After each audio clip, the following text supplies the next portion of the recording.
साथियों नमस्कार। एक बार फिर से स्वागत है आपका हमारे चैनल पर। तो सेकंड ग्रेड की परीक्षा में लगभग 6 दिन रहे हैं। सेकंड ग्रेड की परीक्षा अब शुरू हो जाएगी। उसको लेकर ये फर्स्ट पेपर को लेकर ये वीडियो रहेगा। काफ़ी इम्पोर्टेंट ये सवाल रहेंगे, लगभग सभी परीक्षा में आए हुए हैं और काफ़ी इम्पोर्टेंट वीडियो रहेगा। अगर अच्छा लगे तो चैनल को सब्सक्राइब कर दीजिएगा, अन्यथा कोई समस्या नहीं है, आप वीडियो देखिए। किसे महाराणा प्रताप का पथ प्रदर्शक कहा जाता है? कई सवाल इजी सवालों में हैं, लेकिन आते हैं सवाल ऐसे, तो ये गलत नहीं होने चाहिए। तो महाराणा प्रताप का जो पथ प्रदर्शक हैं वो हैं राव चंद्रसेन। इनको भूला बिसरा राजा भी कहा जाता है, याद रखिएगा। इनके अलावा बात करें तो एक हसमत वाला शासक हैं, वो है राव मालदेव। ये इनके पिता हैं, हसमत वाला शासक मालदेव। आगे देखेंगे, निम्न में से किसे ताम्रवर्ती नगरी के नाम से भी जाना जाता है? तो ताम्रवर्ती नगरी ये है आहट सभ्यता, इसे ताम्रवर्ती नगरी जाना जाता है। और ताम्रवर्ती की जो जननी है, अगर जननी पूछा जाए तो जननी हो जाएगी गणेश्वर सभ्यता, कांतली नदी के किनारे सीकर में। बीकानेर के महाराजा राय सिंह गद्दी पर कब बैठे? बीकानेर के महाराजा राय सिंह गद्दी पर कब बैठे? तो ये 1574 में बैठे थे। चौहानों में पितृहंता कहलाता है। चौहानों का पितृहंता आपका जगदेव हो जाएगा। जगदेव ने अपने पिता अन्नूराज की जो हत्या है 1155 में की थी, याद रखिए। मारवाड़ का पितृहंता मालदेव को कहा जाता है, मारवाड़ का मालदेव को। मेवाड़ का पितृहंता आप मुझे कमेंट में बताइएगा। मेवाड़ का पितृहंता किसे कहा जाता है? एक और सवाल है, मारवाड़ में 2 पितृहंता रहे हैं। मारवाड़ के द्वितीय पितृहंता भगत सिंह। आगे सवाल है, ये लगभग सभी विषयों को लेकर इसमें सवाल आ जाएंगे। फर्स्ट पेपर को लेकर आप देखिएगा, वीडियो अच्छे से देखिएगा। निबोरी नामक आभूषण कहाँ पहना जाता है? तो निबोरी पहना जाता है ये गले में। आभूषण को लेकर अक्सर ज़्यादातर सवाल रिपीट होते हैं, आप याद रखिएगा। निबोरी पहना जाता है गले में। फिर है खीवण। खीवण कहाँ पे पहना जाता है? खीवण पहना जाता है नाक में। एक आभूषण आता है छूप, वो दांत में पहना जाता है, याद रखिएगा, छूप। मादिलिया पहना जाता है, तो मादिलिया पहना जाता है गले में। आगे सवाल देखिएगा, ध्रुपद गायकी के डागर घराने के प्रवर्तक माने जाते हैं। डागर घराने के प्रवर्तक किसे माना जाते हैं? तो ये बहराम खां को माना जाता है। ध्रुपद गायकी के डागर घराने के प्रवर्तक बहराम खां। निम्नलिखित में से कौन सी लोक गायकी की श्रेणी में सम्मिलित नहीं है? लोक गायकी में देखिएगा, ये ध्रुपद हैं जो लोक गायकी में शामिल नहीं है, बाकी ढोला है, आला है और बारहमासा है। कौन सा शामिल नहीं है? जैसे ही आप प्रश्न देखें, अगर नहीं का पूछा जाए तो नहीं को आप सर्कल बना दें ताकि दिमाग में रहे, वरना कई बार हम नहीं देखना मतलब कन्फ्यूजन हो जाती है परीक्षा में। नहीं देखते तो फिर सवाल सीधा गलत हो जाता है। निम्नलिखित में से रामस्नेही संप्रदाय की सिंहतल शाखा के संस्थापक कौन है? सिंहतल के हैं हरिराम दास जी। सिंहतल के हैं हरिराम दास जी। मैं आपको पूछना चाहूँगा, रैन शाखा के संस्थापक कौन है? आप कमेंट बॉक्स में ज़रूर बताइएगा। रैन शाखा के संस्थापक 1921 में चांदखेरी नामक घटना किस किसान आंदोलन से संबंधित है? वेरी इंपॉर्टेंट सवाल, प्रश्न पूछने लायक सवाल। पहले तो ये याद रखिए, 1921 में ये घटना हुई है, चांदखेरी नामक घटना। ये किस किसान आंदोलन से ये पूछा गया है? तो याद रखिएगा, बेगू किसान आंदोलन से संबंधित है। चांदखेरी की जो घटना है वो बेगू किसान आंदोलन से संबंधित है, पहली बात। एक बेगू में है रूपा जी कृपा जी, ये भी पूछा जाता है, रूपा जी कृपा जी का संबंध किस किसान आंदोलन से है? तो वो भी बेगू हो जाएगा। दुधवा खारा है, तो ये भी पूछा जाता है, दुधवा खारा से ये किस किसान आंदोलन से संबंधित है? तो दुधवा खारा है, ये आपका हो जाएगा बीकानेर से। एक कांगड़ कांड भी है, वो भी बीकानेर से है, ये याद रखिएगा। सवाल सीधे पूछे जाते हैं। आगे देखेंगे, निम्नलिखित में से कौन आज़ाद मोर्चा का नेता नहीं था ये पूछा है। तो देखिए, बाबा हरिश्चंद्र हैं, रामकरण जोशी हैं और गुलाब चंद कासलीवाल हैं। ये दाऊ दयाल या आचार्य ये नहीं हो जाएगा, बी। ये लगभग सभी सवाल परीक्षा में आए हुए हैं, आप अच्छे से देखिएगा। बरखान बालू का स्तूप है, ये राजस्थान के कौन से क्षेत्रों में पाए जाते हैं? ये तो आपका हो जाएगा 20 सेमी समवर्षा रेखा के पश्चिमी क्षेत्र में। एक ये भी पूछा जाता है, बरखान बालू का स्तूप हैं ऐसा करके पूछा आएगा। फिर आपके ऑप्शंस में अलग अलग इसकी विशेषता दी जाएगी। तो बरखान है ये अर्धचंद्राकार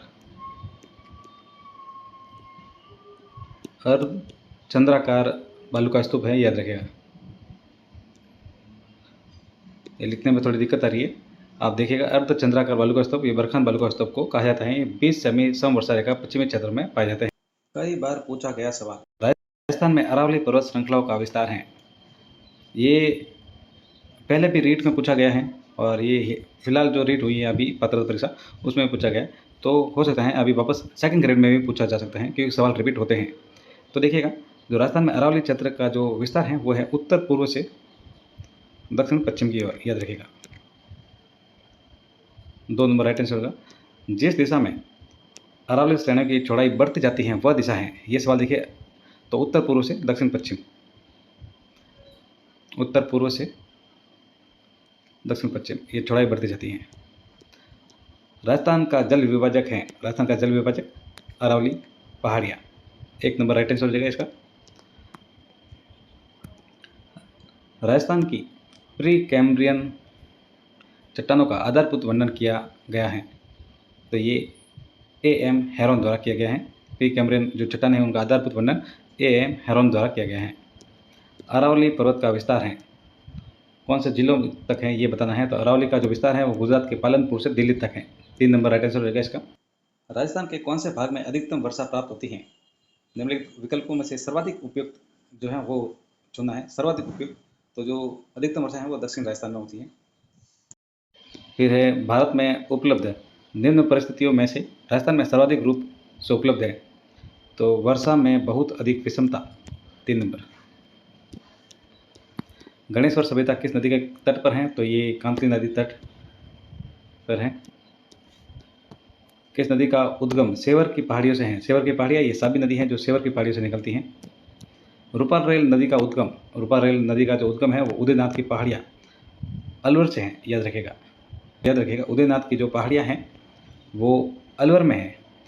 ऑप्शन में दे दिया जा सकता है कि कन्फ्यूजन करने के लिए सुमेलित असुमेलित वाले ऑप्शंस में उदयनाथ की पहाड़ियाँ उदयपुर करके, लेकिन है ये अलवर में, याद रखिएगा अच्छे से कि जो शब्दों का फेर है वो ऐसे ही करते हैं परीक्षा में। निम्नलिखित में से किस नदी को वराह या लासवरी के नाम से भी जाना जाता है? तो वराह या लासवरी, ये रूपारेल नदी है।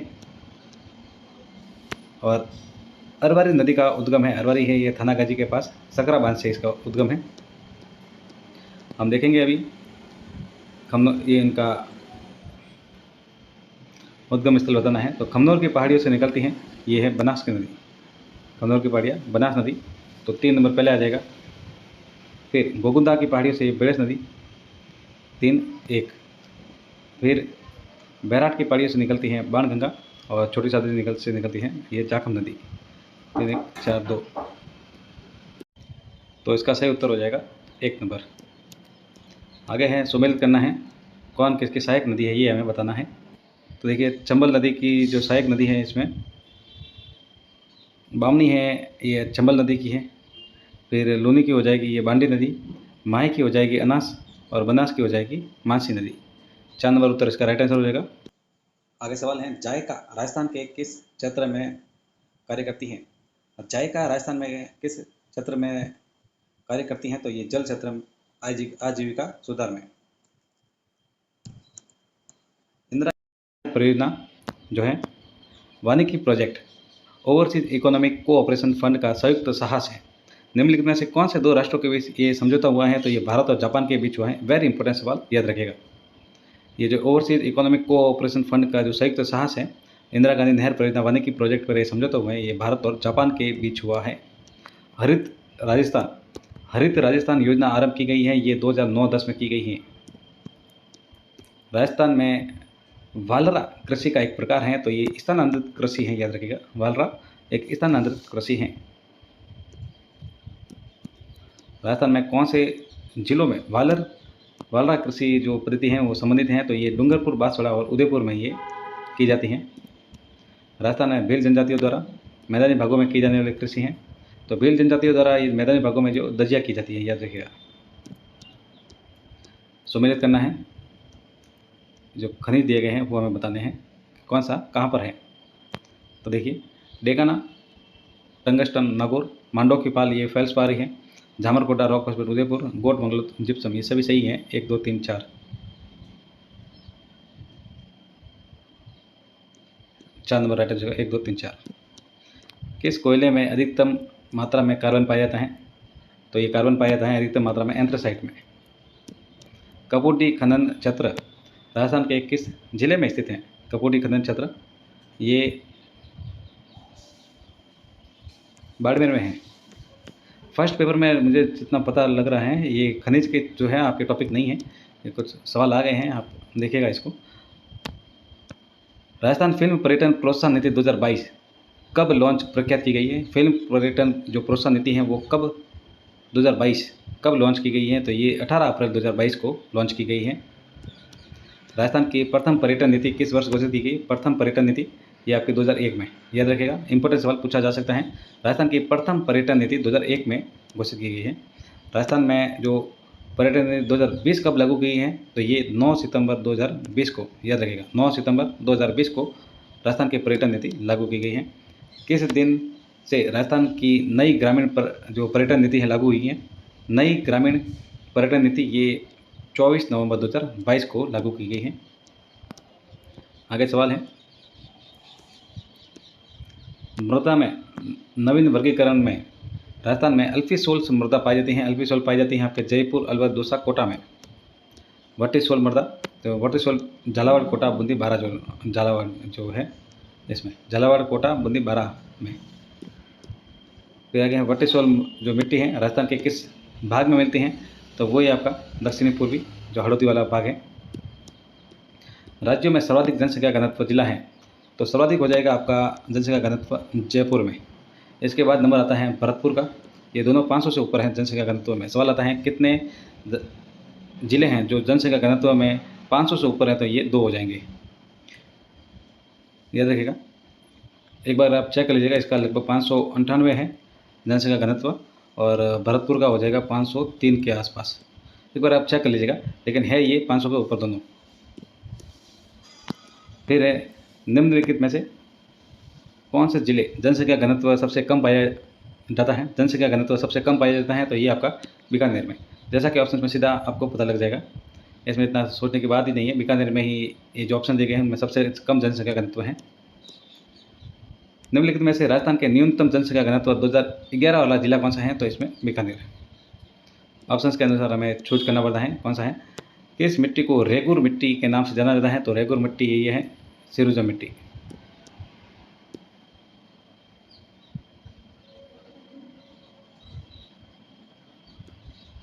हड़ौती पठार की मिट्टी है, हड़ौती में मिट्टी होती है मध्यम काली। दक्षिणी पूर्वी राजस्थान में इनमें से कौन सी मृदा का प्रधानता है? तो दक्षिणी पूर्वी राजस्थान में ये मध्यम काली मृदा। कुल स्थलीय सीमा की लंबाई, कुल स्थलीय सीमा की लंबाई कई बार पूछा जाता है, याद रखना। कुल स्थलीय सीमा की लंबाई 5920 किलोमीटर है। वेरी इंपॉर्टेंट, राजस्थान की कुल स्थलीय सीमा की लंबाई 5920 किलोमीटर है। राजस्थान की अंतर्राष्ट्रीय सीमा की जो लंबाई है, अंतर्राष्ट्रीय सीमा की लंबाई अगर बात करें तो 1070 किलोमीटर है। रेड क्लिफ रेखा का राजस्थान में विस्तार, तो रेड क्लिफ रेखा का राजस्थान में विस्तार है वो हिंदुमल कोट जो गंगानगर में है से बकासर बाड़मेर तक है, याद रखेगा। वागड़ पर्यटन सर्किट में सम्मिलित है। वागड़ में जैसा कि पता ही है, वागड़ में डूंगरपुर और बांसवाड़ा आता है, ज़्यादा सोचने की जरूरत ही नहीं है। वाह से बांसवाड़ा हो जाएगा और ड से डूंगरपुर। अगर आपको थोड़ा कंफ्यूजन हो जाती है तो ऐसे याद कर सकते हैं। सीताबड़ी मेला, तो सीताबड़ी मेला कई बार पूछा गया, ये शहरियों का मेला है, मुख्य मेला जनजाति मेला है। और बडला सोलर पार्क या बडला सोलर प्लांट राजस्थान के किस जिले में स्थित है? बडला सोलर जो प्लांट है कई बार पूछा गया, ये जोधपुर में है। एक इसके अलावा एक बाप बोल्डर भी पूछा जाता है, बाप बोल्डर वो भी जोधपुर में ही है। निम्नलिखित में से किस वन्य जीव को दौसा जिले का सुंदरगढ़ घोषित किया गया? दौसा में ये खरगोश, दौसा खरगोश। तो हवानेरी उत्सव या हवानेरी दौसा, याद रखेगा। गुरुद्वारा बूढ़ा जोहर, गुरुद्वारा बूढ़ा जोहर ये आपका श्री गंगानगर में। वेरी इंपॉर्टेंट, पूछा जाता है, बार बार याद रखेगा। 2011 की जनगणना के अनुसार कौन सा जिला द्वितीय सर्वाधिक शहर या जनसंख्या वाला है? द्वितीय सर्वाधिक शहरी जनसंख्या वाला तो ये आपका हो जाएगा कोटा में। शिकार लोकनृत्य किस जनजाति से संबंधित है? शिकार आपका हो जाएगा शहरिया, ऐसा आप याद कर सकते हैं। जो शिकार हैं वो शहर में किए जाते हैं। बाड़मेर सांचौर बेसिन में कौन सा पेट्रोलियम उत्पादन केंद्र स्थित नहीं है? तो ये आपका सादे वाला, ये उत्पादन नहीं है, बाकी शक्ति, तुकाराम, कामेश्वरी हैं। भाखड़ा नागल बहुउद्देश्य नदी परियोजना में राजस्थान की हिस्सेदारी कितनी है? भाखड़ा नागल बहुउद्देश्य जो नदी परियोजना है, राजस्थान की हिस्सेदारी कितनी है? तो ये आपका हो जाएगा 15.2%। कौन सा हवाई अड्डा भारतीय हवाई अड्डा प्राधिकरण द्वारा संचालित नहीं है? तो ये जोधपुर है जो भारतीय हवाई प्राधिकरण द्वारा संचालित नहीं है, बाकी जयपुर, किशनगढ़, डबोक हैं। डबोक ये उदयपुर में है। राजस्थान में विश्व के प्राचीनतम पर्वत पाए जाते हैं जो गोंडवाना लैंड के भाग हैं, उनका नाम है। तो ये अरावली जो पर्वत है वो गोंडवाना लैंड के भाग हैं, याद रखिएगा।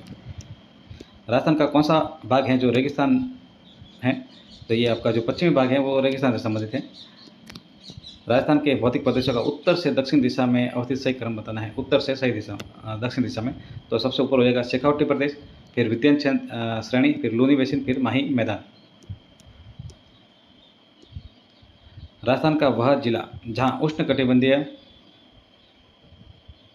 स्टेपी अर्धशुष्क उष्ण जलवायु पाई जाती है। स्टेपी तो ये आपका पाई जाती है झुंझुनू में। स्टेपी जलवायु ये आपकी अगर कोपेन के अनुसार पूछी जाए तो वो BSHW में पाई जाती है स्टेपी, ये भी याद रखिए। कौन सी जलवायु राजस्थान में नहीं पाई जाती है? तो देखिए राजस्थान में नहीं पाई जाती ये 2 नंबर BWSW है, CWG भी है और AW भी है। कोपेन के द्वारा प्रस्तुत जलवायु प्रदेशों में राजस्थान का कौन सा सम्मिलित नहीं है, ये हमें बताना है। तो देखिए जो CWG है वो उत्तरी राजस्थान नहीं है, AW दक्षिणी राजस्थान है, BWSW शुष्क मरुस्थल है, BSW अर्ध शुष्क मरुस्थल है, ये भी याद रखें। राजस्थान में निम्नलिखित में से किस जिलों में इनसेप्टी सोल्स मृदा पाई जाती हैं? इनसेप्टी सोल्स मृदा ये आपका पाली, भीलवाड़ा और सिरोही में पाई जाती हैं। मृदा में नवीन वर्गीकरण में राजस्थान में अल्फी सोल्स मृदा पाई जाती हैं। अल्फी सोल पाई जाती हैं आपके अलवर, जयपुर, दौसा, कोटा में।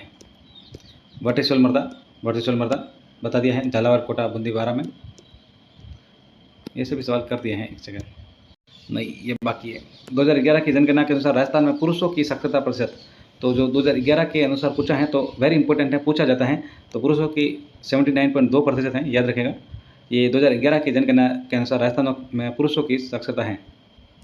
वहीं 2011 की जनगणना के अनुसार राजस्थान में पुरुष और महिला साक्षरता के बीच अंतर बताना है। तो अंतर तो है 27% और महिला का प्रतिशत है लगभग 52.2% है या कुछ है, 52.2 ही होगा, ठीक है। ये महिला का प्रतिशत हो जाएगा और पुरुष का है 79.2, तो इनका अंतर है, ये भी पूछा जाता है। तो ये 27% है, याद रखिएगा। ये सवाल इंपॉर्टेंट बन जाएगा आपके लिए। राजस्थान का महिला साक्षरता की दृष्टि से भारत में कौन सा स्थान है? तो महिला साक्षरता में 28वां है। और इसके अलावा एक सवाल था, कुछ याद नहीं आ रहा मेरे को। 2011 की जनगणना के अनुसार निम्न में से राजस्थान के किस जिले में महिला साक्षरता की दर सबसे कम है? तो महिला साक्षरता सबसे कम है वो है जालौर में, याद रखेगा। प्रत्यार शासकों में रोहिल सिद्धि के नाम से जाना जाता है। वेरी इंपॉर्टेंट सवाल पूछा गया सवाल, रोहिल सिद्धि ये आपका हो जाएगा हरिश्चंद्र। वेरी इंपॉर्टेंट सवाल है, आपको ये याद रखना है। हरिश्चंद्र है जिसको रोहिल सिद्धि के नाम से जाना जाता है। मंडोर प्रत्यार वंश के किस शासक से वंशावली प्रारंभ होती है? तो मंडोर में ये होती है आपके रज्जिल से प्रारंभ होती है। मंडोर की जो वंशावली है वो रज्जिल से प्रारंभ होती है, प्रत्यार वंश की। फिर सवाल है प्रत्यारों की 26 शाखाओं में से सबसे प्राचीन शाखा है? तो ये सबसे प्राचीन शाखा है आपकी मंडोर। जालोर के चौहान वंश का संस्थापक कौन है? जालोर के चौहान वंश का संस्थापक आपका कृतिपाल हो जाएगा। इंपॉर्टेंट सवाल पूछा गया सवाल है। जो कृतिपाल है इसको कितु चौहान जालोर के सोनगिरा वंश के संस्थापक माना जाता है। और जालोर के पहाड़ का नाम सोननग या सोनगिरी नाम से इसके वंशज सोनगिरा चौहान कहलाए और जालोर किले का नाम सुवर्णगिरी है। जालोर के किले का नाम सुवर्णगिरी है, सुवर्णगिरी।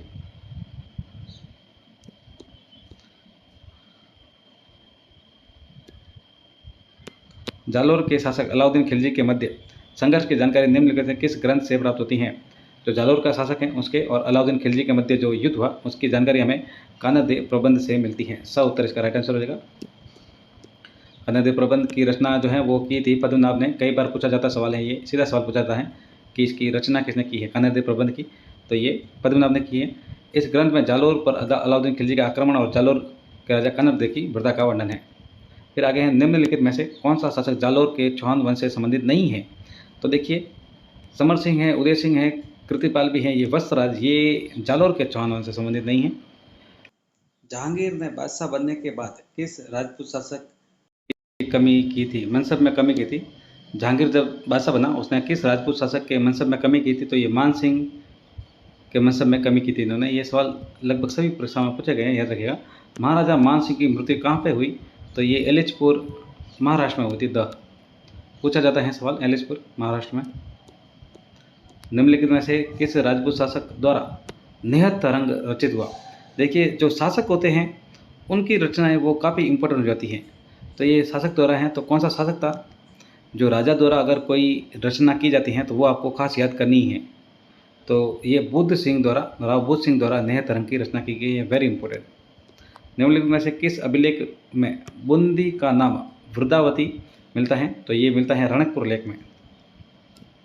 शिल्प शास्त्र है मंडन द्वारा रचित ग्रंथ रूप मंडन का संबंध किस विषय से है? तो रूप मंडन ये मूर्तिकला है, याद रखेगा। इसके अलावा अगर बात करें तो देखिए मंडन द्वारा निम्नलिखित में से किन पुस्तकों की रचना की गई है? तो मंडन द्वारा किन किन की रचना की गई है? ऑप्शंस आपके सामने हैं।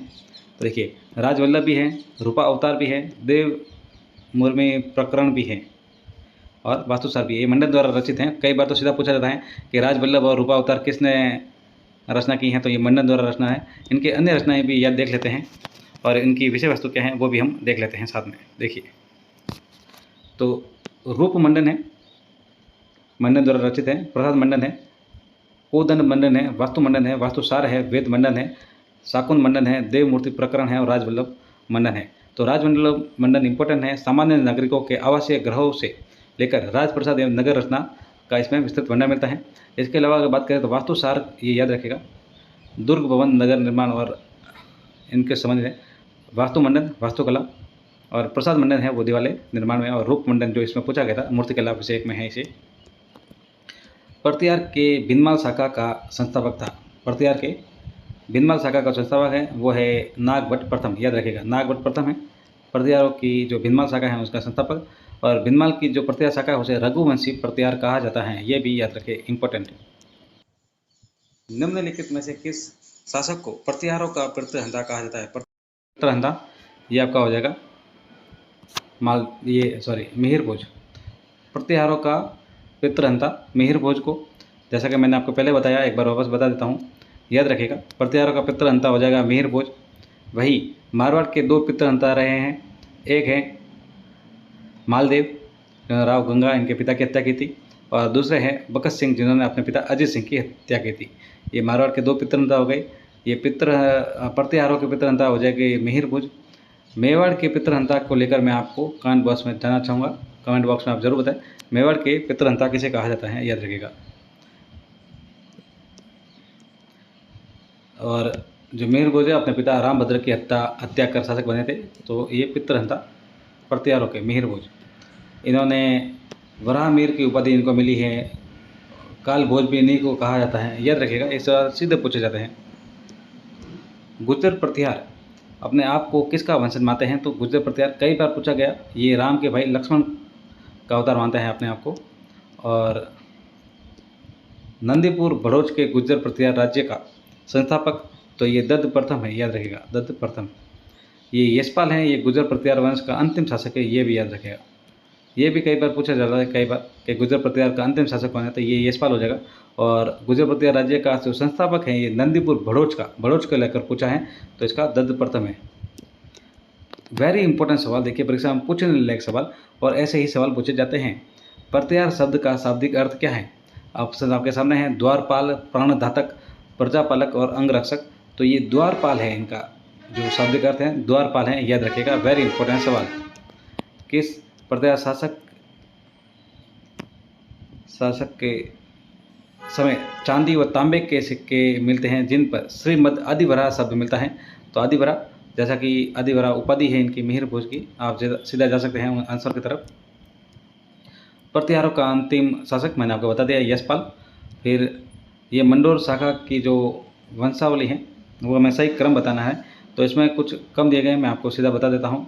आगे ये रहे, देखिए सबसे पहले आपका आ जाएगा नागभट्ट प्रथम, फिर ककुक, काकुस्थ, देवराज, वस्त्रराज, नागभट्ट द्वितीय। ये जो हाईलाइट किए हुए हैं वे वेरी इंपॉर्टेंट हैं, कालक्रम को लेकर अक्सर इनको सीधा सवाल पूछा जाता है, याद रखिएगा। नागभट्ट द्वितीय, फिर रामभद्र भोज जो मिहिर भोज कहलाए, महेंद्रपाल, महिपाल, और एक सवाल ये बनेगा जो राजशेखर हैं प्रसिद्ध कवि राजशेखर, वो महेंद्रपाल और महिपाल दोनों के समय राजकवि रहे हैं, याद रखिए। दरबारी कवि दोनों के समय ये रहे हैं राजकवि राजशेखर, याद रखिए, महेंद्रपाल और महिपाल दोनों के समय। फिर आएंगे भोज द्वितीय, विनायक पाल, महेंद्रपाल द्वितीय, देवपाल, विजयपाल, राज्यपाल। एक मोहम्मद गजनवी ने जो आक्रमण किया था उनके साथ संघर्ष किया है इन्होंने, राज्यपाल ने, ये भी हाथ में याद रखें। फिर त्रिलोचन पाल और लास्ट में अंतिम शासक आ जाएगा यशपाल, ये भी याद रखें साथ में।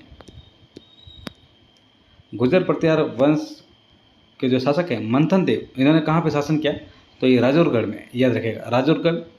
और ओसिया में कलात्मक वैभव का जो काल है वो गुर्जर प्रतिहार का है, ये सीधा सवाल पूछा जाता है कई बार, एक तो ओसिया और एक राजौरगढ़ में, याद रखेगा। वेरी इंपॉर्टेंट सवाल बनेगा आपके लिए।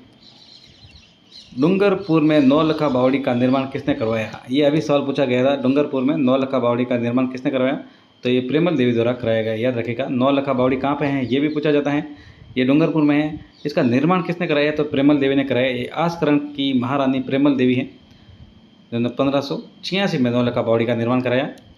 और डूंगरपुर के किस गोहिल शासक को शाहजहां ने माही मरादेव की उपाधि या खिताब से नवाजा, तो ये महारावल पुंजराज है, महारावल पुंजराज, स उत्तर इसका राइट आंसर होगा। प्रतापगढ़ के गोहिल वंश का संस्थापक कौन था, प्रतापगढ़ के गोहिल वंश का जो संस्थापक है वो श्याम सिंह है, याद रखेगा। जो ज़्यादा इंपॉर्टेंट होगा मैं आपको खास बताऊंगा, वो आपको याद, ये जैसे देखिएगा इंपॉर्टेंट सवाल परीक्षा में पूछा जाता है। राणा सांगा की मृत्यु के बाद कौन मेवाड़ का शासक बना, तो ये राणा रतन सिंह है वो बने थे, याद रखिएगा। राणा सांगा की मृत्यु के बाद इस वर्ष की अवधि में मेवाड़ की राजगद्दी पर 3 शासक रतन सिंह, विक्रमादित्य और बनवीर बैठे थे। और राणा रतन सिंह और सूरजमल हाड़ा दोनों अहरिया उत्सव खेलते आपस में झगड़ पड़े और दोनों मारे गए थे। चित्तौड़ के द्वितीय शाखा में किस रानी ने जौहर किया, तो चित्तौड़ में ये कर्मावती ने किया था। आगे सवाल है, किस राजपूत शासक ने विजय कटकातु की उपाधि धारण की, तो विजय कटकातु ये महाराणा राज सिंह ने की थी। निम्नलिखित में से किस राजपूत शासक द्वारा औरंगजेब के विरुद्ध विद्रोह किया, तो वेरी इंपॉर्टेंट सवाल पूछा जाता है, तो ये महाराणा राज सिंह ही हैं जिन्होंने औरंगजेब के विरुद्ध विद्रोह किया था। औरंगजेब द्वारा जजिया कर लगाए जाने पर किसने पत्र लिखा, तो ये वो राज सिंह ही हैं जिन्होंने ये विद्रोह किया था। जयपुर राज्य के कारखानों का नाम जहां कलाकार चित्र और लघु चित्र बनाते हैं वो सूरत खाना है, तो सीधा सवाल पूछा जाता है कई बार, तो सूरत खाना क्या है ऐसे करके। तो देखिए ये बखत राम ने बुद्धि विलास में सवाई जय सिंह के समय की कारखाना प्रणाली का वर्णन किया है, जिसमें देखिए सीधा सवाल आएगा आपका सूरत खाना है, तो सूरत खाना है एक चित्रशाला है। फिर पोथी खाना ये शाही पुस्तकालय है, पोथी खाने को लेकर सवाल पूछा गया है। फिर आगे देखिए क्या पता इस बार ये पूछा जाए, सिले खाना क्या है, तो ये शस्त्रागार है। और सूत्र खाना क्या है, तो ऊँट सेना विभाग है, ये याद रखिएगा, इंपॉर्टेंट हो जाएगा आपके लिए। राजस्थान के एक राज्य का वह कौन सा शासक था जिसने बनारस हिंदू विश्वविद्यालय की स्थापना में महत्वपूर्ण भूमिका निभाई, तो ये माधव सिंह द्वितीय हैं जयपुर के, जिन्होंने बनारस हिंदू विश्वविद्यालय की स्थापना में महत्वपूर्ण भूमिका निभाई थी। फिर रोटी रानी के नाम से उमादे हैं, सॉरी कई बार पूछा जाता है रोटी रानी कौन है, तो ये उमादे कौन है, देखिए जैसलमेर के राव लूणकरण की पुत्री और जोधपुर के शासक राव मालदेव की रानी थी। और 1562 में मालदेव की मृत्यु पर उमादे मालदेव की पगड़ी के साथ सती हो गई थी। तो रोटी रानी के नाम से प्रसिद्ध है उमादे। मोटा राजा ने अपनी पुत्री जगत गुसाई का विवाह किस मुगल युवराज से किया? तो ये सलीम से किया था। सलीम। हल्दी घाटी के युद्ध में मुगल सम्राट अकबर की सेना का नेतृत्व किसने किया? हल्दी घाटी के युद्ध में ये मान सिंह प्रथम द्वारा किया गया था। हल्दी घाटी के युद्ध में महाराणा प्रताप की सेना में हरावल का नेतृत्व किसने किया? तो ये हकीम का सूर्य ने किया था। आमेर के मिर्जा राजा जय सिंह और शिवाजी के मध्य शांति वार्ता किसकी मध्यस्थता से हुआ? ये रघुनाथ पंडित अत्रेय द्वारा मध्यस्थता की गई थी। पुरंदर की संधि 11 जून 1665 को हुई थी। पुरंदर की संधि और शिवाजी और जय सिंह के बीच हुई थी। इनकी जो मध्यस्थता है वो रघुनाथ पंडित अत्रेय द्वारा की गई थी, ये याद रखिएगा। शाहजहाँ द्वारा शाह शुजा के विरुद्ध भेजी गई मुगल सेना का सेनापति कौन था? शाहजहाँ ने जो शाह शुजा के विरुद्ध जो मुगल सेना भेजी थी उसका सेनापति कौन था? तो ये मिर्जा राजा जय सिंह ही है। स उत्तर इसका राइट आंसर हो जाएगा। जयपुर के शासक जय सिंह द्वितीय को सवाई की उपाधि दी, तो सवाई की उपाधि जय सिंह द्वितीय को ये औरंगजेब द्वारा दी गई, याद रखिएगा। खजवा या खजुआओं का युद्ध 1659 में हुआ। औरंगजेब के साथ किसने दिया था? ये तो जसवंत सिंह द्वारा इसका साथ दिया गया था। औरंगजेब का खजवा का युद्ध 5 जनवरी 1659 को शुजा व औरंगजेब के मध्य हुआ था, जिसमें शुजा पराजित हुआ था। दुर्गादास राठौड़ ने मारवाड़ के किस शासक को गद्दी पर बैठाने में सहयोग किया? तो ये अजीत सिंह है। अजीत सिंह की इन्होंने बहुत सहायता की। और दुर्गादास राठौड़ की छतरी के बारे में पूछा जाए तो ये शिप्रा नदी के किनारे उज्जैन में MP में है, याद रखेगा। ये भी सवाल पूछा जाता है। निम्नलिखित में से कौन सी नदी राजस्थान में अंतर्देशीय जल निकासी से संबंधित नहीं है? अंतर्देशीय जल निकासी से संबंधित नहीं है तो इसमें देखिए रूपारेल है, हकरा है और साहिबी है। ये सागी ये नहीं है। राजस्थान में निम्नलिखित में से कौन सी नदी सतह के थोड़े बहाव के बाद रेत में गायब हो जाती हैं? तो ये आपकी काकनी नदी है जो रेत में गायब हो जाती हैं। रूपारेल नदी का उद्गम ये उदयनाथ की पहाड़ियाँ हैं। निम्नलिखित में से कौन सी राजस्थान की एक नदी अंतर्प्रवाही प्रणाली में अंतर्गत नहीं है? तो देखिए जाखम ये नहीं है, बाकी काकनी है, कांतली है, गग्गर है। निम्नलिखित में से किस नदी को वरा या लासवारी के नाम से जाना जाता है? तो ये बता दिया है, रूपारेल नदी है। उद्गम उदयनाथ की पहाड़ियाँ। निम्नलिखित में से कौन सी नदी आंतरिक अफवाह का भाग नहीं है? आंतरिक अफवाह का भाग नहीं है तो साबी है, कांतली है, काकनी है, खारी है जो नहीं है। आगे सवाल आपका, डीग के महलों का निर्माण किसने कराया? डीग के महलों का निर्माण ये महाराजा सूरजमल द्वारा कराया गया। भरतपुर में है ये, याद रखिएगा। डीग के महल भरतपुर में जाट राज्य का संस्थापक माना जाता है तो ये चूड़ामन को माना जाता है जाट राज्य का संस्थापक। 2021 में राजस्थान के कौन से जिले में सर्वाधिक क्षेत्र में सघन वन पाए गए हैं? तो सघन वन ये अलवर में पाए गए हैं। वेरी इंपॉर्टेंट बनेगा आपके लिए परीक्षा में सवाल, वेरी इंपॉर्टेंट। 2021 में राजस्थान में कौन से जिले में सर्वाधिक क्षेत्र में सघन वन ये अलवर में पाए गए हैं। भारत वन स्थिति की रिपोर्ट 2021 के अनुसार निम्न में से किस एक जिले में बहुत घना जंगल क्षेत्रफल न्यूनतम प्रतिशत हैं? तो ये जोधपुर में न्यूनतम के बारे में पूछा गया है। और भारत वन रिपोर्ट 2021 के अनुसार वर्ष 2019-21 में आकलन में निम्नलिखित में से किस जिले के समूह के वनावरण में ऋणात्मक परिवर्तन हुआ? तो ऋणात्मक परिवर्तन ये करौली और जालौर में हुआ है। राजस्थान में सर्वाधिक झाड़ियों का क्षेत्रफल रखने वाला जिला, सर्वाधिक झाड़ियाँ ये पाली में है, याद रखेगा। अभी त्रिवेणी संगम को लेकर एक सवाल है, बार बार पूछा जा रहा है। तो देखिए त्रिवेणी संगम जो कर लेता हूँ। बिगोद आपका हो जाएगा बनास बेड़च और मैनाल में बिगोद। राजमहल बनास डाई और खारी। रामेश्वर घाट बनास चंबल सीप और बेनेश्वर है सोमनी जाखम। ABCD सवाल है, देखिए। मोरैन छाप इराऊ सहायक नदियां हैं। मोरैन छाप और इराऊ तो ये आपकी माही नदी की नदियां हैं, सहायक नदियां। गलियाकोट डूंगरपुर में है। एक तो ये किस नदी के किनारे है ये पूछा है, तो ये माही नदी के किनारे हैं। माही नदी का उद्गम पूछा है, तो माही नदी का जो उद्गम है वो थार धार मध्य प्रदेश में है। आगे सवाल है, निम्नलिखित में से किस विदेशी यात्री ने गुर्जर प्रथियार राजवंश के सैन्य शक्ति व समृद्धि का उल्लेख किया है? तो सैन्य शक्ति और जो समृद्धि का उल्लेख किया है गुर्जर प्रथियारों के राजवंश की, तो ये है सुलेमान। ये एक अरबी यात्री था, याद रखिएगा। सुलेमान अरबी यात्री हैं जिन्होंने मिहिर भोज के समय यात्रा की थी। उस अरबी यात्री का नाम बताएं जिसने मिहिर भोज के समय वृत्तांत प्रस्तुत किया, तो ये सुलेमान ही है। सीधा सवाल आएगा, सुलेमान कहाँ से आया? अरबी हैं। ऑप्शन आएंगे यूनान और अलग अलग नाम आएंगे, तो ये अरबी यात्री हैं, याद रखिएगा। अरबी यात्री सुलेमान ने किस प्रथियार राजा के शासन काल में भारत की यात्रा की?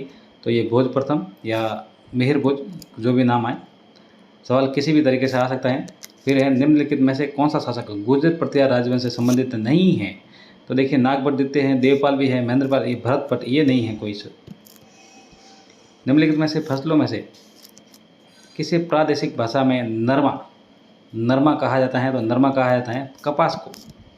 राजस्थान में अमेरिकन कपास का उत्पादन किन जिलों में होता है? तो अमेरिकन जो कपास है वो हनुमानगढ़, गंगानगर और बांसवाड़ा में होता है। निम्नलिखित में से कौन सा जिला राज्य में अधिकतम कपास का उत्पादन करता है? अधिकतम कपास का उत्पादन करता है ये आपका हनुमानगढ़।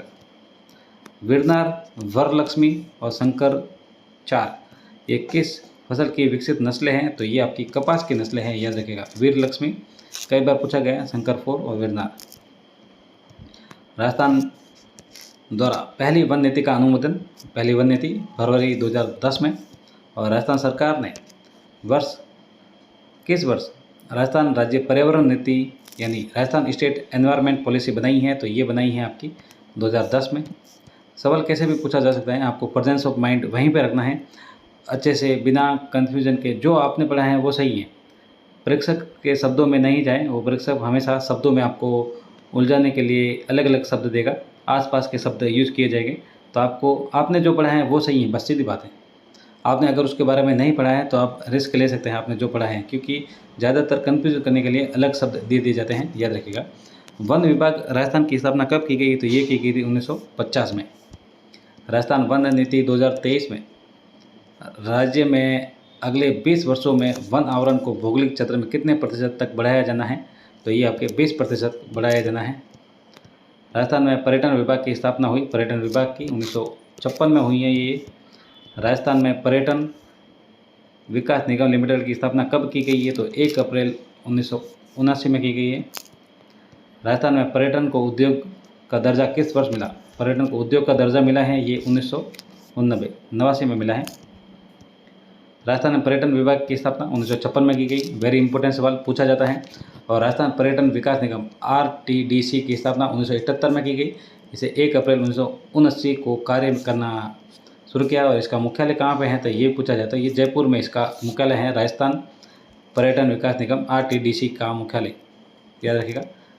और भाई आगे बात करें, राज्य में पर्यटन को बढ़ावा देने के लिए मोहम्मद यूनुस समिति की सिफारिशों के आधार पर सर्वप्रथम 1989 में पर्यटन को उद्योग का दर्जा देने की घोषणा की गई है। और तत्पश्चात 2004-05 में पर्यटन को जन उद्योग का दर्जा देने की घोषणा की गई। परंतु 1 अप्रैल 2022 को राजस्थान में पर्यटन को जन उद्योग का पूर्ण दर्जा प्राप्त हुआ। तो जन उद्योग का दर्जा कब प्राप्त हुआ राजस्थान में पर्यटन को? तो 1 अप्रैल 2022 को पूछा जा सकता है सवाल, याद रखिएगा।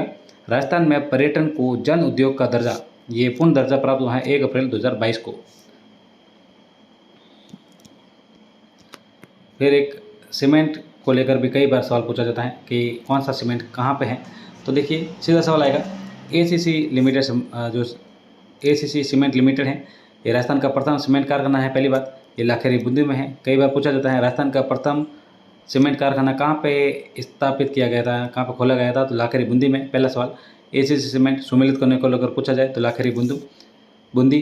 फिर जयपुर उद्योग लिमिटेड सवाई माधोपुर, वर्तमान में बंद है। जो ज़्यादा इंपॉर्टेंट को मैं आपको बता दूंगा, एक चेतक जो चित्तौड़गढ़ सीमेंट वर्क है ये चित्तौड़गढ़ में है। और हिंदुस्तान सीमेंट ये उदयपुर में है। JK सीमेंट कई बार पूछा जाता है, JK सीमेंट निम्बाहेड़ा चित्तौड़गढ़ में। मंगलम सीमेंट ये कोटा में है। आगे आएगा, देखिए जो ज़्यादा इंपॉर्टेंट है वही बताते हैं। श्री सीमेंट कई बार पूछा गया सवाल, श्री सीमेंट ये आपका ब्यावर अजमेर है, याद रखिएगा। श्री सीमेंट एक जेके लक्ष्मी के बारे में पूछा जाएगा, वो सिरोही में है, याद रखें। श्रीराम सीमेंट कोटा में, JK white cement Gotan Nagaur, very important, ये आपको याद रखना है। JK white cement Gotan Nagaur में, ये जो जेके वाइट सीमेंट है ये राजस्थान का प्रथम वाइट सीमेंट कारखाना है, इसलिए ये इंपॉर्टेंट हो जाता है। बिड़ला सीमेंट वर्क्स लिमिटेड, ये चित्तौड़गढ़ में है। Rajshree cement Kharia Mirapur Nagaur, Birla white cement Kharia Khangar Jodhpur, ये भी पूछा जाता है। राजस्थान का सबसे बड़ा वाइट सीमेंट कारखाना है खारिया खंगार जोधपुर, ये सबसे बड़ा वाइट सीमेंट है। और सबसे पहला जो है वो है गोटन नागौर में, वो जेके वाइट सीमेंट का है, लेकिन है मतलब वाइट है, तो वाइट सीमेंट का प्रथम कारखाना होगा गोटन नागौर में। फिर सबसे बड़ा पूछा जाए तो वाइट सीमेंट का सबसे बड़ा कारखाना बिड़ला वाइट सीमेंट, ये खारिया खंगार जोधपुर में है, याद रखिएगा। फिर वेरी इंपॉर्टेंट देखिए, वंडर सीमेंट ग्रुप, आर के ग्रुप है, निम्बाहेड़ा चित्तौड़ में है। अंबुजा सीमेंट को लेकर अक्सर सवाल पूछा जाता है। डीएलएफ सीमेंट, ये मारवाड़ मंडुआ नागौर राबरियावास पाली में। बिनानी सीमेंट सिरोही, ये जेके लक्ष्मी को लेकर आपको याद रखिएगा, जेके लक्ष्मी सीमेंट, ये पिंडवाड़ा सिरोही में, वेरी इंपॉर्टेंट है। आगे हम देखेंगे, अभी सेकंड ग्रेड को लेकर ही सभी सवाल आए हुए हैं। सहाद्री है क्या है, हमें ये बताना है, बताइए। सहाद्री आपका हो जाएगा पश्चिमी घाट, ये सभी सेकंड ग्रेड में आए हुए सवाल हैं। कौन सा सुमेलित नहीं है वो हमें बताना है। तो देखिए सुमेलित नहीं है वो हम देखेंगे, एक तरफ दर्रे दिए गए हैं, दूसरी तरफ वो कौन से राज्य में स्थित है वो हमें बताना है। तो देखिए कौन सा सुमेलित नहीं है, बोमडिला दर्रा अरुणाचल प्रदेश में ही है, सही है। फिर नथुला दर्रा सिक्किम में है। मुलिंगला ये उत्तराखंड में, जोजिला दर्रा ये हिमाचल प्रदेश में नहीं है। 3 नंबर राइट आंसर का जो सम्मिलित नहीं है। फिर पाट क्षेत्र अवस्थित है, पाट कहाँ पे है ये हमें बताना है। पाट क्षेत्र अवस्थित है तो ये आपका छोटा नागपुर पठार में है। निम्नलिखित में से विचार कीजिए, सही उत्तर का चयन देना है कि नीचे दिए गए कूट दिए गए हैं वो हमें बताने हैं। तो देखिए पहला है कयाल, मालाबार तट की विशिष्ट आकृतियाँ हैं, ये सही है। गारो खासी पहाड़ियाँ मेघालय पठार पर स्थित है, ये भी आपका सही हो जाएगा। गारो खासी की जो पहाड़ियाँ हैं मेघालय में है। आगे देखिए, जास्कर और पीर पंजाल की सरिया उत्तराखंड में है, ये उत्तराखंड में नहीं है, ये याद नहीं आ रहा मुझे, ये भी इसका राइट आंसर हो जाएगा। दक्कन ट्रैप क्षेत्र किसके कारण बना है, दक्कन का जो ट्रैप क्षेत्र है वो किसके कारण बना है वो हमें बताना है। दक्कन का ट्रैप क्षेत्र किसके कारण बना है, ऑप्शन आपके सामने है। तो ये ज्वालामुखी की जो दरारी उद्भेदन है उससे बना है, 1 नंबर उत्तर इसका राइट आंसर होगा। दक्कन का ट्रैप क्षेत्र ये ज्वालामुखी की दरारी उद्भेदन से बना है। आगे देखेंगे, निम्नलिखित में से कौन सा दक्षिण से उत्तर की ओर सही क्रम में व्यवस्थित है, ये हमें बताना है। दक्षिण से उत्तर की ओर हमें बताना है। तो देखिए इसमें नीलगिरी अंतिम सबसे ऊपर हो जाएगी इसमें। तो देखिए इलायची की पहाड़ियाँ, अन्नामलाई की पहाड़ियाँ, पालगढ़ की पहाड़ियाँ और नीलगिरी, ये 3 नंबर उत्तर का राइट आंसर होगा जो दक्षिण से उत्तर की ओर व्यवस्थित हैं। आगे देखिए, सूर्य व पृथ्वी के निकटतम दूरी वाली स्थिति को कहते हैं। इंपॉर्टेंट सवाल, पृथ्वी और सूर्य के निकटतम दूरी वाली स्थिति, और एक सवाल आता है सूर्य और जो पृथ्वी है उसके अधिकतम दूरी वाली स्थिति को क्या कहते हैं। तो उपसूर्य जो है वो है अधिकतम दूरी, उपसूर्य जो है वो तो है निकटतम वाली, और जो अपसूर है वो है जो अधिकतम दूरी है वो वाली। तो निकटतम दूरी वाली स्थिति कहलाएगी उपसूर और वही अधिकतम दूरी वाली अपसूर, ये याद रखिएगा, पूछा जाता है। अगर मैं आपको कन्फ्यूजन नहीं हो तो आपको मैं बता दूं, जैसे इंग्लिश वर्ड होते हैं वो हमसे दूर रहते हैं एक तरह से। हम पहले मारवाड़ी सीखते हैं, फिर हिंदी सीखते हैं, फिर इंग्लिश सीखते हैं, एक तरह से इंग्लिश हमसे दूर है। तो इंग्लिश का जो वर्ड है अप, इससे आप पता लग सकते हैं कि अधिकतम दूरी वाला है वो अपसूर हो जाएगा और जो निकटतम है वो उपसूर। एक याद होगा तो दूसरा अपने आप याद हो जाएगा। आगे देखेंगे सवाल, सभी देशांतर रेखाएं होती हैं, सभी देशांतर रेखाएं होती हैं, ये ध्रुवों से विसर्जित रेखाएं होती हैं। 3 नंबर उत्तर इसका राइट आंसर रहेगा, ध्रुवों से विसर्जित रेखाएं।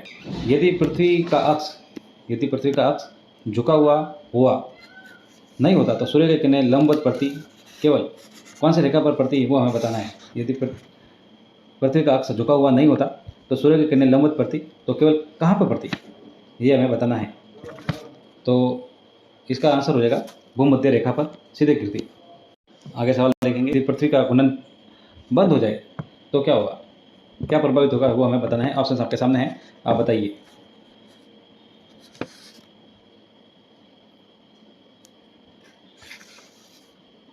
तो इसमें एक तो दिन रात का बनना ये प्रभावित होगा और एक पृथ्वी की अपकेंद्रीय बल ये प्रभावित होगा।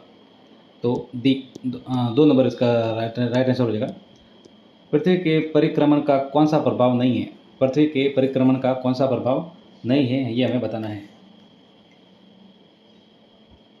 तो सूर्योदय, दोपहर और सूर्यास्त का होना ये इसका परिक्रमण का प्रभाव नहीं है। बाकी देखिए दिन रात की अवधि इसका परिक्रमण का प्रभाव है।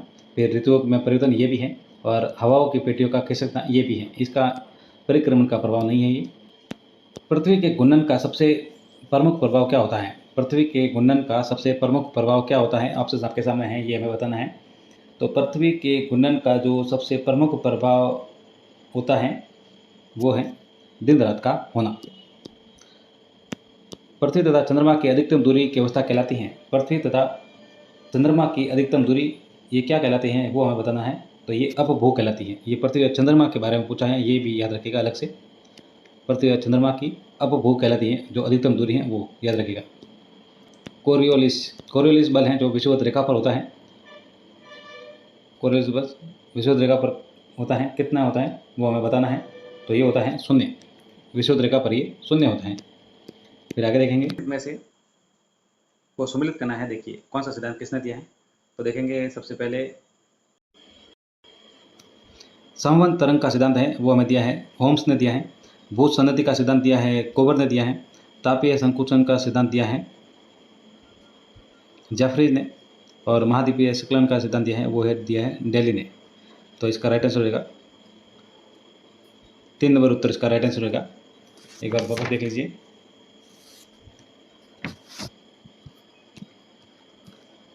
प्लेट विवर्तन की सिद्धांत के अनुसार द्विचाप और द्वीपीय तोरणों का निर्माण परिणाम है, ये किन का परिणाम है, ये हमें बताना है।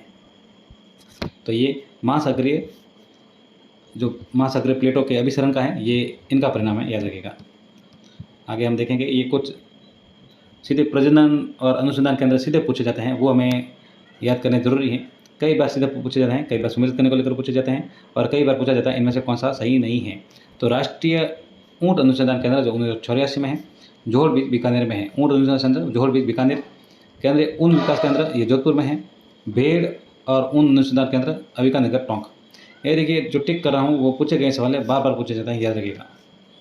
पश्चिमी क्षेत्रीय बकरी अनुसंधान केंद्र अविका नगर टोंक है। केंद्रीय पशु प्रजनन केंद्र सूरतगढ़ गंगानगर है। भैंस प्रजनन व अनुसंधान केंद्र वल्लभनगर उदयपुर है। जो भैंस की जो नस्ल है मुर्रा के प्रजनन केंद्र ये डग झालावाड़ और कुमेर भरतपुर में है। और बुल मदर फार्म ये चांदन जैसलमेर में है। राष्ट्रीय अश्व अनुसंधान केंद्र जोहड़ बीकानेर में है, जोहड़ बीच। फिर बकरी प्रजनन और चारा अनुसंधान केंद्र रामसर अजमेर में है। गिर का है रामसर अजमेर में है। गोवंश संवर्धन फार्म ये बस्सी जयपुर में है। राठी गाय है वो है नोहर हनुमानगढ़ में है। शुकर प्रजनन फार्म ये अलवर में है। भेड़ प्रजनन फार्म ये फतेहपुर सीकर में है। और राज्य कुक्कुट प्रशिक्षण संस्था ये अजमेर में है। आगे सवाल है महाद्वीप महासागरों की उत्पत्ति के संबंध में संकुचन का सिद्धांत का प्रतिपादन किया, इसमें बोनस दिया गया था ऑप्शन इस सवाल में। निम्नलिखित में से कौन सा सही नहीं है, कौन सा सही नहीं है वो हमें बताना है। तो देखिए कौन सा सही है वो देखते हैं। अटलांटिक चौड़ा हो रहा है, ये सही है। प्रशांत सिकुड़ रहे हैं, ये भी सही है। चुंबकीय उत्तरी ध्रुव अपनी जगह पर स्थिर नहीं है, ये भी सही है। लाल जगत धीमी गति से सिकुड़ रहा है, ये गलत हो जाएगा, जो नहीं पूछा है, सही नहीं है। फिर है वैगनर ने संयुक्त महाद्वीपीय पिंड को क्या नाम दिया, वैगनर ने संयुक्त महाद्वीपीय पिंड को क्या नाम दिया है, ये सवाल पूछा गया है। तो देखेंगे पेंजिया। वैगनर ने जो संयुक्त महाद्वीपीय पिंड का नाम दिया है पेंजिया, पूछा जाएगा सवाल। निम्नलिखित में से कौन सा युग्म सुमेलित नहीं है, सुमेलित नहीं है वो हमें बताना है। सिद्धांत दिए गए हैं वापस, तो सिद्धांत को लेकर सवाल पूछा जाता है। जो सुमेलित नहीं है वो पहला ही है चतुष्फल का सिद्धांत। बाकी देखिए कौन सा सही है वो हम देखते हैं, पूछे जाते हैं। प्लेट विवर्तन का सिद्धांत हैरी हैस ने। ग्रहणों सिद्धांत ये चैम्बरलिन एंड मोल्टन ने। महाद्वीपीय प्रवाह का सिद्धांत ये वेरी इंपॉर्टेंट होगा, ये वैगनर ने। वैगनर के अनुसार एकाकी महाद्वीपीय पिंड को घेरे हुए बृहत महासागर का क्या नाम था? वैगनर के अनुसार एकाकी महाद्वीपीय पिंड को घेरे हुए बृहत महासागर का क्या नाम था, ये हमें बताना है। तो ये पैंथालासा। किस सतह पर एल्बिडो सर्वाधिक होता है? किस सतह पर एल्बिडो सर्वाधिक होता है, ये हमें बताना है।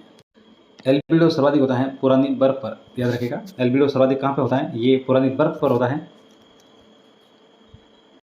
वेरी इंपॉर्टेंट सवाल। निम्नलिखित में से किस पवन को डॉक्टर की संज्ञा दी गई है? तो डॉक्टर की दी गई है ये हरमट्टन की। हरमट्टन जो हवा है इसको डॉक्टर की संज्ञा दी है, तो आप याद रख सकते हैं डॉक्टर हरमट्टन। निम्नलिखित में से सुमेलित करना है और सही कौन सा है नीचे हमें बताना है। सही सुमेलित को कोड दिए गए हैं। देखिए जो खमसिन है वो हमारा हो जाएगा मिस्र में, फिर ब्रिक फिल्डर ये हो जाएगा ऑस्ट्रेलिया में, और मिस्ट्रल हो जाएगा फ्रांस में, और बुरान हो जाएगा साइबेरिया में। 3 नंबर उत्तर इसका राइट आंसर होगा। आपको ये याद रखना है। स्थानीय पवनें और क्षेत्र पूछे जाते हैं सवाल बार बार। निम्नलिखित में से कौन सी कायांतरित सेल नहीं है? कौन सी कायांतरित सेल नहीं है? तो इसमें से जो कायांतरित सेल नहीं है वो बेसाल्ट जो है वो कायांतरित नहीं है। बाकी देखिए सिस्ट हैं, क्वार्ट्ज हैं और संगमरमर है, ये सभी कायांतरित हैं, लेकिन ये बेसाल्ट नहीं है। प्रवाल जीवों के विकास के संबंध में कौन सा कथन सही है? प्रवाल जीवों के संबंध में हमें बताना है कि उनके विकास के संबंध में कौन सा कथन सही है। तो ये 20 डिग्री से 30 डिग्री तापमान में पनपते हैं। ये प्रवाल जीव हैं 20 डिग्री से 30 डिग्री तापमान में। निम्नलिखित में से कौन सी प्रवाल भित्ति आकार में सबसे लंबी और चौड़ी होती हैं? निम्नलिखित में से कौन सी प्रवाल भित्ति आकार में सबसे लंबी और चौड़ी होती हैं, ये हमें बताना है। तो ये होती हैं अवरोधक प्रवाल भित्ति। बेसाल्ट का एक उदाहरण है, ये हमें बताना है। बेसाल्ट का उदाहरण कौन सा है? तो ये आग्नेय जो है ये बेसाल्ट का उदाहरण है, याद रखेगा। महासागरों के जल की औसत लवणता है, महासागरों की जल की औसत लवणता है, तो ये 35%। निम्नलिखित में से वृषण के अंतर्गत कौन सा आता है? नीचे दिए गए कोड का सही उत्तर देखना है। वृषण के अंतर्गत कौन सा आता है वो हमें बताना है। तो इसमें आता है, देखिए, फुहार, हिमवर्षा, वर्षा और तुहिन 1 2 3 4 3 नंबर राइट आंसर होगा इसका। क्रांतिकारी जो सिपाही है मंगल पांडे ने विद्रोह किस छावनी में किया? मंगल पांडे ने विद्रोह ये कहाँ से किया था इन्होंने? तो ये बैरकपुर छावनी से किया था इन्होंने। आगे देखिए, भारतीय सेना के चिकने कारतूसों के साथ एनफील्ड बंदूकों की शुरुआत किसने की? 1857 की क्रांति का जो कारण बना है ये, तो ये किया था हेनरी हॉडिंग द्वारा। झांसी को ब्रिटिश साम्राज्य में कब सम्मिलित किया गया? झांसी को ब्रिटिश साम्राज्य में सम्मिलित किया था, ये किया था 1853 में। इसको लेकर फर्स्ट ग्रेड में भी अभी सवाल आया था। वो क्रम था कि इनका क्रम बताना था लगभग। The Indian war of independence पुस्तक किसने लिखी? The Indian war of independence पुस्तक किसने लिखी, ये हमें बताना है। देखिए, the Indian war of independence ये वेरी इंपॉर्टेंट पुस्तक है, बार बार पूछा जाता है। ये सावरकर द्वारा, विनायक दामोदर सावरकर द्वारा लिखी गई थी। और इससे भी इंपॉर्टेंट जो बार बार परीक्षा में पूछा जाता है, 1857 नामक पुस्तक किसने लिखी? तो ये सुरेंद्र नाथ सेन द्वारा ये राइट आंसर हो जाएगा। 1857 पुस्तक सुरेंद्र नाथ सेन द्वारा लिखी गई थी। ये वेरी इंपॉर्टेंट है, आपको ये याद रखना है। आगे देखेंगे, उस अंग्रेज का नाम बताइए जिसने 1857 के विद्रोह को राष्ट्रीय विद्रोह कहा। तो ये कहा था राष्ट्रीय विद्रोह किसने कहा था? ये हमें अंग्रेज का नाम बताना है जिसने इसे राष्ट्रीय विद्रोह कहा। तो राष्ट्रीय विद्रोह कहने वाले ये थे बेंजामिन डिज़ारेली। 1857 की क्रांति के दौरान जगदीशपुर के कुंवर सिंह की मृत्यु के उपरांत विद्रोहियों का नेतृत्व किसने किया? जगदीशपुर के कुंवर सिंह की मृत्यु के उपरांत विद्रोहियों का नेतृत्व किसने किया, ये हमें बताना है। तो यहाँ पर किया था अमर सिंह द्वारा नेतृत्व। निम्नलिखित में से किसने आरा में 1857 की नेतृत्व किया था? 1857 क्रांति का नेता आरा में किसने किया था? तो आरा में किया था कुंवर सिंह द्वारा। संविधान भारत के संविधान में मूल कर्तव्य प्रतिष्ठापित हैं। मूल कर्तव्य कहाँ पे हैं, ये हमें बताना है। तो ये है मूल कर्तव्य के बारे में पूछा है। तो भाग 4 का अनुच्छेद 51 कम है। 4 नंबर राइट आंसर होगा इसका। निम्नलिखित में से जो शब्द हैं, शब्दों में से क्या मूलवर्ती को उल्लेखित नहीं है, मूल कर्तव्यों में उल्लेखित नहीं है, वो हमें बताना है कि इनमें से कौन सा जो है शब्द वो मूल कर्तव्यों में उल्लेखित नहीं है। तो जो आध्यात्मिक उन्नयन है ये नहीं है। बाकी देखिए वैज्ञानिक दृष्टिकोण है, मानववाद है और ज्ञानार्जन और सुधार की भावना है, ये सभी हैं। बाकी ये एक नहीं है इसमें। भारत के संविधान के किस अनुच्छेद में सार्वजनिक संपत्ति को सुरक्षित रखने हेतु उल्लेख है? सार्वजनिक संपत्ति को जो है सुरक्षित रखने के लिए उल्लेख है, तो वो किस में है वो हमें बताना है। ये लगभग सभी सवाल जो है सेकंड ग्रेड और अन्य परीक्षा में पूछे गए हैं, और अभी जो कंटिन्यू सवाल आ रहे हैं वो सभी सेकंड ग्रेड में पूछे गए हैं। तो ये 51 का झ में सार्वजनिक संपत्ति को सुरक्षित रखना है तो उल्लेख है। भारत के संविधान के अनुच्छेद 51 क के अनुसार प्रत्येक नागरिक का कर्तव्य है। प्रत्येक नागरिक का कर्तव्य क्या है वो हमें बताना है। तो इसका प्रत्येक नागरिक का संविधान का पालन करना। मूल कर्तव्य में शामिल नहीं है वो हमें बताना है। मूल कर्तव्य में इसमें क्या शामिल नहीं है, तो देखिए राष्ट्रीय ध्वज का आधार शामिल है। समसामयिक संस्कृति का परीक्षण ये भी सही है। परिरक्षण, वैज्ञानिक दृष्टिकोण का विकास ये भी है। जो स्वच्छता बनाए रखना ये मूल कर्तव्य में नहीं है।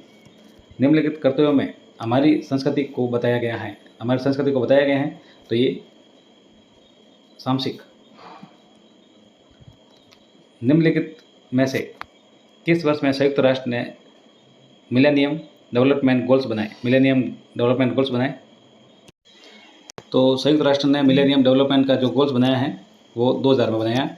वही राष्ट्र संघ का सचिवालय कहाँ पे है? पूछा गया सवाल, वेरी इंपॉर्टेंट। जो राष्ट्र संघ का जो सचिवालय है वो जिनेवा में है। फिर संयुक्त राष्ट्र संघ के चार्टर को अंतिम रूप से किस सम्मेलन में शामिल किया गया? तो सैन फ्रांसिस्को जो सम्मेलन है वहाँ पे इसको अंतिम रूप से सम्मेलन किया गया। आगे सवाल है, संयुक्त राष्ट्र कहाँ पर स्थित है? संयुक्त राष्ट्र संघ का मुख्यालय कहाँ पर स्थित है? संयुक्त राष्ट्र संघ का मुख्यालय ये न्यूयॉर्क में है। और वहीं पूछा जाए कि संयुक्त राष्ट्र संघ का प्रधान कार्यालय कहाँ पर है, ये भी सवाल पूछा गया सवाल है, न्यूयॉर्क में ही है। सवाल कैसे भी पूछा जाता है अलग अलग तरीके से, याद रखिएगा। आगे देखेंगे, अंतर्राष्ट्रीय न्यायालय the international court of justice का मुख्यालय अवस्थित है। तो ये अंतर्राष्ट्रीय न्यायालय ये हैग में है। निम्नलिखित में से राष्ट्रीय सम्मेलनों को जिन्होंने यूएनओ के गठन का मार्ग प्रशस्त किया कालक्रम अनुसार व्यवस्थित करना है, तो ये ऑप्शन आपके सामने है। तो ये कालक्रम इनका दिया हुआ है, मास्को, तेहरान, ब्रॉम्पटन वॉक्स और याल्टा। 1 नंबर राइट आंसर हो जाएगा इसका।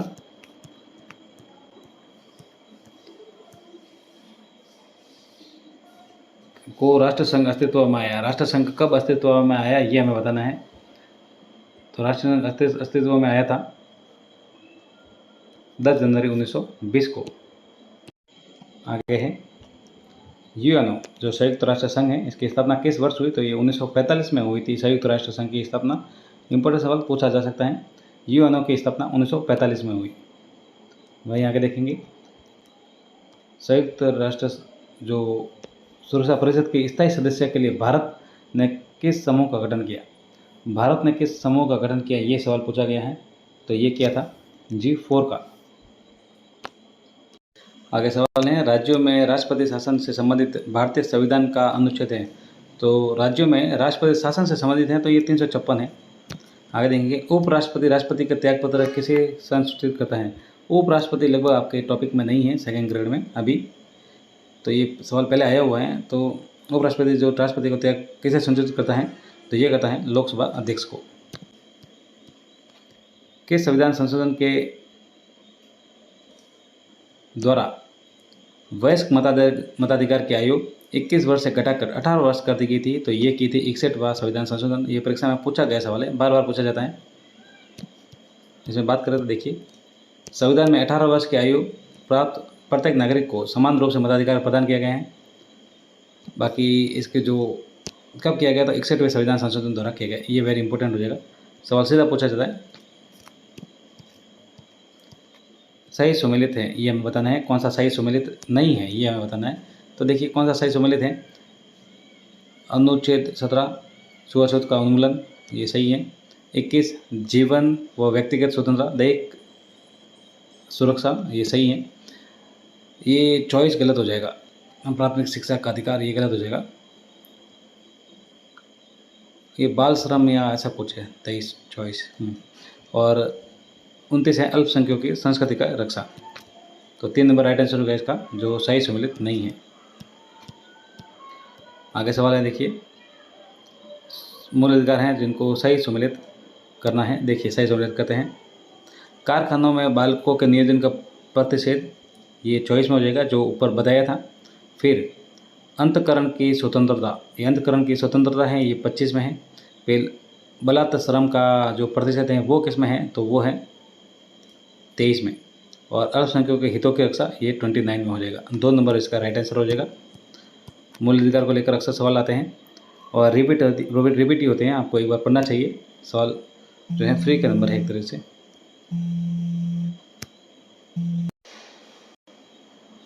आगे सवाल है, देखिए संविधान का कौन सा अनुच्छेद अपनी पसंद के व्यक्ति से विवाह करने के किसी व्यक्ति के अधिकार का संरक्षण देता है, तो ये 29 है, सॉरी 21 है। 21 जो है अनुच्छेद 21 जो अपने पसंद के व्यक्ति से विवाह करने के लिए अधिकार देता है। भारतीय संविधान के अनुच्छेद 21 का संबंध है, तो ये जीवन का अधिकार, देश सुरक्षा का अधिकार है। जीवन और व्यक्तिगत स्वतंत्रता का संरक्षण का प्रावधान निम्नलिखित में से किस में दिया गया है, तो ये मौलिक अधिकार में। देखिए एक ही सवाल को कितना घुमा फिरा कर पूछा जाता है। सवाल वही है, बस आपका जो अप्रोच है वो आपको बदलनी पड़ेगी। जितना आप डीप सोच सकते हैं सवाल में, परीक्षा में सवाल वही है, बस सवालों को थोड़ा फेरबदल किया जाता है। भारतीय संविधान के अनुच्छेद 25 में प्रयुक्त हिंदू शब्द के अंतर्गत सम्मिलित नहीं किया गया है। ये इंपॉर्टेंट सवाल हो जाएगा आपके लिए। हिंदू शब्द में कौन सा प्रयुक्त नहीं है, तो देखते कौन कौन से हैं। बौद्ध हैं, जैन हैं और सिख हैं। ये पारसी हैं, ये इसमें हिंदू में प्रयुक्त नहीं है। संविधान के अनुच्छेद 25 के अनुसार धर्म की स्वतंत्रता का अधिकार किसके अधीन नहीं है। धर्म की स्वतंत्रता का अधिकार, जो धर्म की स्वतंत्रता का अधिकार है वो किसके अधीन नहीं है, तो लोक व्यवस्था है, सदाचार है और स्वास्थ्य भी है, मानववाद ये नहीं है। संविधान में धार्मिक स्वतंत्रता के अधिकार का उल्लेख कुल कितने अनुच्छेदों में है। धार्मिक स्वतंत्रता का अधिकार ये 4 अनुच्छेदों में है, याद रखिएगा। भारतीय संविधान का कौन सा अनुच्छेद अंतकरण तथा किसी धर्म को अबाध रूप से मानने, आचरण करने, प्रचार करने की स्वतंत्रता प्रदान करता है, तो ये है अनुच्छेद 25। निम्नलिखित में से किसको भारत का प्रथम नागरिक माना जाता है। द प्रेसिडेंट ऑफ इंडिया, राष्ट्रपति को भारत का पहला नागरिक माना जाता है। निम्नलिखित में से किस लेखक ने ये चिंता व्यक्त की थी कि भारत का राष्ट्रपति संविधान द्वारा प्रदत्त शक्तियों का हस्तगत कर तानाशाह बन सकता है, तो ये कहा था ये एलन ग्लेड हिल ने। संविधान के किस अनुच्छेद के अंतर्गत राज्य में राष्ट्रपति शासन लागू होता है, तो ये होता है 356 के अधीन। कुछ मेले दिए गए हैं जो बार बार सीधे परीक्षा में पूछे जाते हैं, आपको ये याद होना चाहिए कि वो कहाँ पे होते हैं। तो वीर तेजाजी का जो पशु मेला है वो परबतसर नागौर में है। बलदेव पशु मेला ये मेड़ता सिटी नागौर में है। रामदेव पशु मेला है वो मानासर नागौर में है। चंद्रभागा मेला ये झालरापाटन झालावाड़ में है। गोमती सागर पशु मेला ये झालरापाटन झालावाड़ में है। गोगामेड़ी हनुमानगढ़ में है। आगे किस वंश को लेकर ये मेले लगते हैं वो भी सामने है, वो अभी आप देखिए, लेकिन ज़्यादा इंपॉर्टेंट है वो कहाँ पर लगते हैं। फिर जसवंत मेला भरतपुर में है। कार्तिक पशु मेला पुष्कर अजमेर में है, इंपॉर्टेंट है। महाशिवरात्रि पशु मेला करौली में है। और मल्लीनाथ पशु मेला ये भी कई बार पूछा जाता है। मल्लीनाथ पशु मेला ये तिलवाड़ा बाड़मेर में है। बाड़मेर में एक तलेनाथ जी पूछा जाता है, वो पांचोटा जालौर में है। ये कुछ सवाल हैं जो 3rd ग्रेड में पूछे गए थे, वो भी आप देखिए। सम सभा की स्थापना किसने की। सम सभा की स्थापना ये की थी गोविंद गुरु ने। भीलवाड़ा चतररी बोली है, भीलवाड़ा चतररी बोली ये मेवाड़ी है। गरासिया जनजाति का प्रमुख नृत्य कौन सा है, तो गरासिया का जो वाला नृत्य है जो गरासिया का है। राजस्थानी भाषा रो पहलो उपन्यास कौन सो मान्य जावे, तो ये कनक सुंदर का माना जाता है पहला उपन्यास। धौलीधूप राजस्थान के किस संत से संबंधित है, तो धौलीधूप है ये संत लाल दास जी से संबंधित हैं, जो जन्म से मुसलमान थे, ये भी याद रखिएगा। जैन तीर्थ स्थल रणकपुर मंदिर का प्रमुख शिल्पकार। जैन तीर्थ स्थल रणकपुर मंदिर के प्रमुख शिल्पकार ये हैं दीपाक। तिमणिया नामक आभूषण शरीर के तिमणिया पहना जाता है, ये गर्दन में। जयपुर फूट के जनक, ये तो अभी पटवार में पूछा गया था। जयपुर फूट के जनक, हाँ पूछा गया था लगभग। तो ये डॉक्टर P.K. सेठी द्वारा। पालन कवि रिख्याति किन रचनारे पाण है? तो ये नेमिनाथ बारहमासा। कीर्ति स्तंभ के टूटे भाग का पुनर्निर्माण करवाया? तो ये टूटे भाग का निर्माण कराया था राणा स्वरूप सिंह द्वारा। राजस्थानी शब्दकोश हैं जो तैयार करण रो महत्ताओ काम कौन करियो? तो ये क्या था? सीताराम लालच द्वारा। आहट सभ्यता का उत्खनन कार्य 1953 में सर्वप्रथम किसके द्वारा किया गया? तो आहट सभ्यता ये अक्षय कीर्ति व्यास द्वारा। राजस्थान में बाला किला, कई बार पूछा गया सवाल। बाला किला, ये बाला किला अलवर में है। फर्स्ट ग्रेड में अलवर किले को लेकर कुछ विशेषता पूछी गई थी, काफ़ी डीप सवाल था वो भी। लू कावेरा रचनाकार, जो लू काव्य हैं वो किसने लिखी है? तो ये चंद्रवीर सिंह द्वारा लिखी गई। मारवाड़ी उपबोली नी है, उपबोली नी है। तो ये अहिरवाटी ये नहीं है, बाकी ढटकी, बीकानेरी और देवड़ावाटी ये हैं।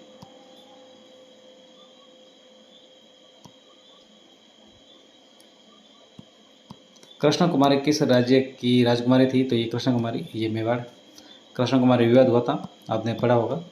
दादू जी के पार्थिव शरीर को किस स्थान पर समाधि दी गई? पार्थिव शरीर को ये जो समाधि दी थी वो दादू कुल भैराणा में दी गई थी। भागौर साहिब एक ऐतिहासिक गुरुद्वारा है जहाँ श्री गुरु गोविंद सिंह जी अपनी पंजाब यात्रा के समय रुके थे। ये स्थित हैं, तो ये भीलवाड़ा में स्थित है, याद रखिएगा। आगे सवाल है, निम्नलिखित में से किसे सिंधु सरस्वती सभ्यता का एक महत्वपूर्ण केंद्र माना जाता है? तो ये कालीबंगा को माना जाता है। फिर है 8वीं शताब्दी में मेवाड़ में एकलिंग जी मंदिर का निर्माण किसने करवाया? तो एकलिंग जी का निर्माण है वो बप्पा रावल द्वारा करवाया गया। मिलते हैं दूसरे वीडियो में। वीडियो कैसा लगा आप कमेंट बॉक्स में जरूर बताइएगा। कोई कमी हो तो आप कमेंट बॉक्स में बताइएगा, उसे पूरी करने की पूरी कोशिश करेंगे। काफ़ी लंबे टाइम बाद ये वीडियो बनाया गया है, कुछ गलतियाँ हो सकती हैं, क्षमा करिएगा। अच्छा लगे तो चैनल को सब्सक्राइब कर दीजिएगा, अन्यथा कोई समस्या ना वीडियो जरूर देखिए। कोई कमी हो तो वो आप जरूर बताइएगा। Thank you.